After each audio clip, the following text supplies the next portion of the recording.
Tolong kami diselamatkan dari tangan setan. Apakah menggunakan emas atau perak kemudian bisa menyelamatkan kita keluar? Misalnya kita punya seseorang yang ditangkap oleh penjahat.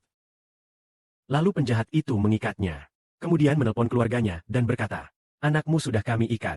Diikat, kamu harus membayar 200 juta. Kami akan melepaskan anakmu." Orang kaya itu dengan cepat, dalam waktu 1 hari langsung mengeluarkan 200 juta yuan untuk penjahat. Dan penjahat itu melepaskan anak si kaya itu.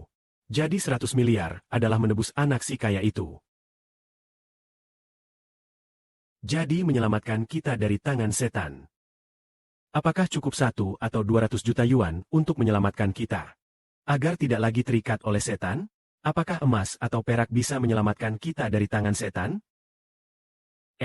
Jawabannya benar. Saudari Zhao Huan menjawab dengan benar. Bukan dengan emas atau perak.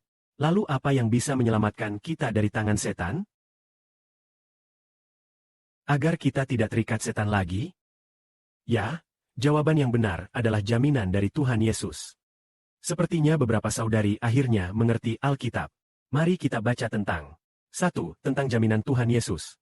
Saudara dari suku Ibrani membacakan untuk saudara-saudari. Artinya kita diselamatkan dari tangan setan. Bukan dengan emas atau perak. Melainkan dengan darah jaminan. Jadi emas dan perak. Misalnya anak orang kaya ditangkap. Emas dan perak. Dia mengeluarkan 200 juta yuan. Diberikan pada penjahat. Tapi kita bicara tentang penebusan. Kita diselamatkan dari tangan setan. Apakah darah berharga Tuhan diberikan kepada setan? Tidak. Diberikan pada Allah. Untuk Allah. Lalu Allah menolong kita. Menyelamatkan kita dari tangan setan. Lalu memberikan kita kepada Tuhan Yesus. Begitulah. Mari kita bahas. Ternyata uang tebusan bukan untuk setan. Melainkan untuk Allah. Karena Allah adalah satu-satunya yang mampu menyelamatkan kita dari. Jadi Tuhan memberikan uang tebusan pada Allah. Allah memberikan semua kuasa kepada Tuhan. Tuhan memiliki kuasa untuk menyelamatkan kita dari tangan setan. Kita membaca. Karena kalian memanggil Allah yang tidak memandang muka. Dan menghakimi setiap orang berdasarkan perbuatannya sebagai Bapa.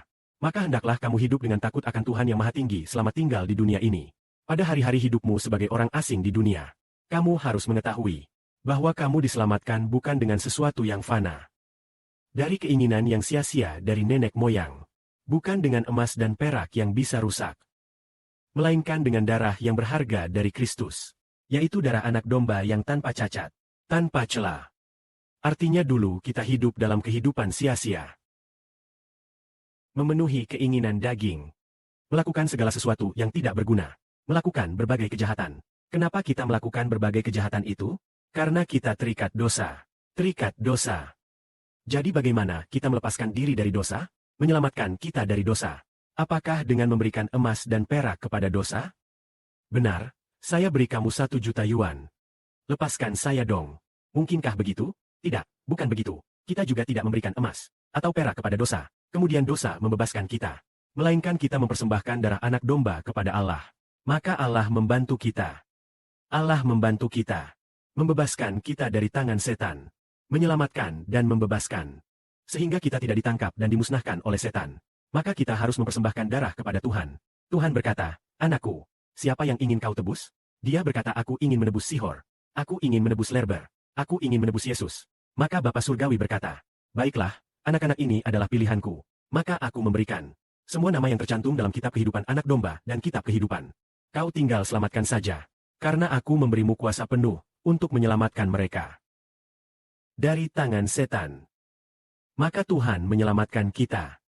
Kita mengerti bahwa Yesus mempersembahkan nyawanya kepada Tuhan. Artinya ia mempersembahkan hidupnya kepada Tuhan.